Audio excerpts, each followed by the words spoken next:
Hello everyone, welcome to another MOC video. Thank you so much for joining me. Today I've got a mech that I call the Berserker. And while there will be full instructions for this mech available over on my PayHip page, the link will be down below, I do want to show you the torso first, all by itself and without all the mech around it. So beneath all the accoutrements, this is at the core of the Berserker build. This is the torso I came up with, and the idea was to make something very, very posable. I wanted to make this mech have a much greater emphasis on posability than I normally do. I like my mechs to be posable, but with Berserker I kind of tried to take it to a whole new level.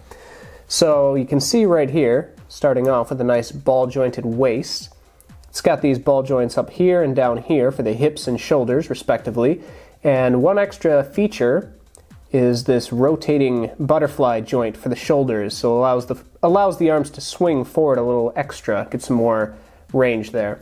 You'll also notice there's just kind of some studs along the top and the front, as well as a few along the sides and some anti-studs along the back for extra connections. So I hope to use this in the future for just more stuff, because I think it's a very useful starting point. That being said, let's look at the actual build. So taking a look at the Berserker itself, you can see I've put it in kind of a resting, threatening sort of, I don't know, tough guy pose, and that's kind of just to set the scene because he is meant to be a bit of a brawler. He lives out in the wasteland. In my LEGO world, the majority of the people live densely packed in these huge cyberpunk cities that are spread out across the world, but between them is just empty desert that's just full of leftovers from wars long since past. Lots of destroyed mechs, lots of stuff to be scavenged, and lots of people living out amongst it. It's not the safest place to live, and it's certainly not the friendliest. There's people like the Berserker out there who are just kind of looking for a good fight, so if you go out there, make sure you go well armed if you're looking for trouble, because the Berserker will find you. Now, like I said at the start, the whole point of this mech was to be posable. I wanted to make something that was far more articulated and way more posable than what I normally do, so if you don't mind, I'd like to quickly cover the various points of articulation that this build features. We'll start up top with the neck. It's a very simple T-bar joint that just kind of swivels back and forth, and we'll actually focus on the mech so you can see what I'm talking about. You see these pauldrons here on his shoulders. They're actually separate from his shoulders, and they can just move up and down to get out of the way of his arms, which are located down here. Swing back and forth on that ball joint, and there's that butterfly joint that I mentioned earlier, so that can swing out.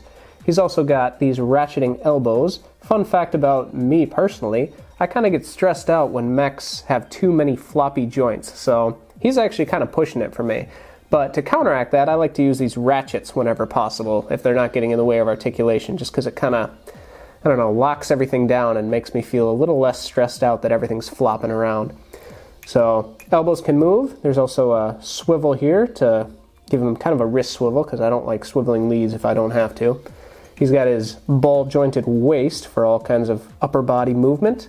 Coming down to his hips, simple ball joints forward and back. This bar kind of gets in the way of these, but I found it actually doesn't get in the way of poses that often. Swing outward, obviously. Come around to the back to get a look at his knees. You'll see they are ratcheting joints again, and they have a Technic pin connection up here, so they can actually swivel in and out as well. Simple ball joint down at the ankle. He's also got, you'll notice these kind of launchers down on his feet, and those actually can rotate up and down too, so I like that because I feel like if it's mounted on his leg, it's kind of restricting, so I like that he can aim it. And then speaking of aiming, up top he has this smaller missile launcher, or I guess it's got more output, but smaller projectiles probably, and that can also just kind of angle back and forth, so a pretty posable boy.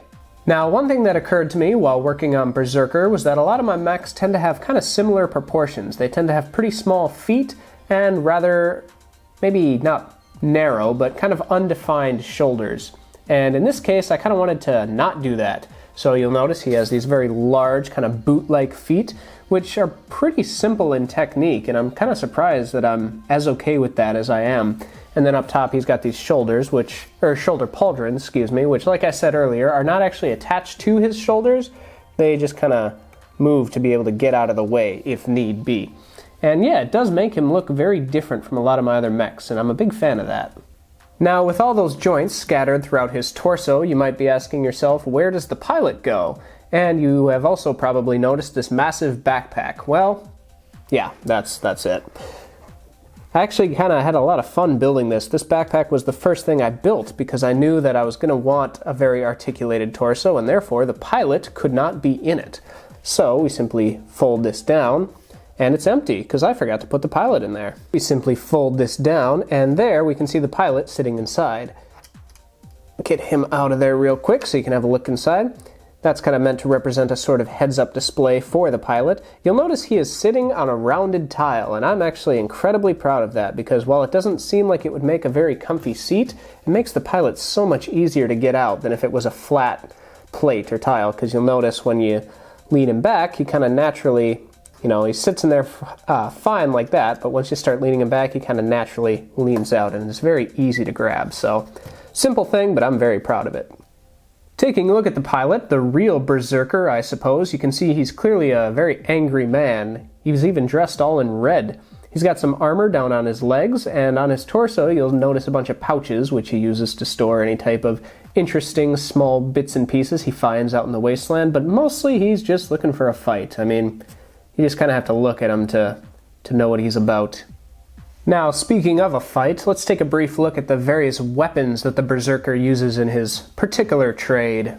You'll notice the aforementioned ankle-mounted rocket launchers, I suppose. They could be like mortars or something, but I like to think they fire something more like rockets mounted on each leg. They are identical side to side. I had a few different designs that I toyed with for asymmetrical designs, but they just didn't balance right. So to kind of counteract that, I went for the asymmetrical thigh armor here with this one, the teal, kind of mirroring the teal shoulder pad that you'll see in a second, but the idea being that those were taken from some other mech that has fallen to replace damaged pieces at some point in the past. Also, I really like this chain. I just love how that looks. I'm very proud of it. Coming up top, you'll notice this shoulder-mounted missile rack that probably fires much smaller projectiles than the ones lower down on his legs.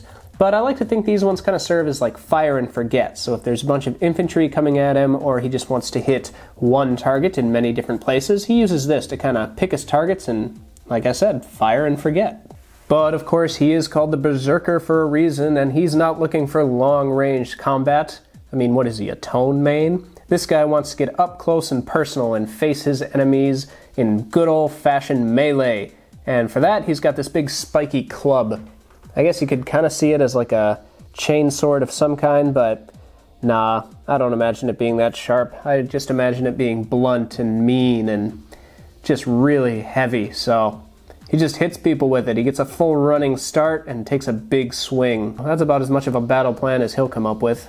A fun fact about the Berserker is that he enjoys an interesting and slightly complicated relationship with this Warhammer mech who I showed off in a previous video. The two have clashed on multiple occasions, and To Your Face would tell you all about how much they despise the other as their arch nemesis. But I don't buy it. I think deep down they're both just happy to have someone who enjoys melee combat as much as they do. And quite frankly, I'm not sure what one would do without the other. Alright guys, until next time, I want to thank you all for watching. Be sure to click that link down below if you do want to get full instructions for this guy over on my PayHip. You'll also see instructions for lots of other things I've built, and they're usually around $2 or $3. So if you want to check it out, it's a huge support to the channel, so I would very much appreciate it. Until next time, I've been Mindbender, and I will thank you for watching.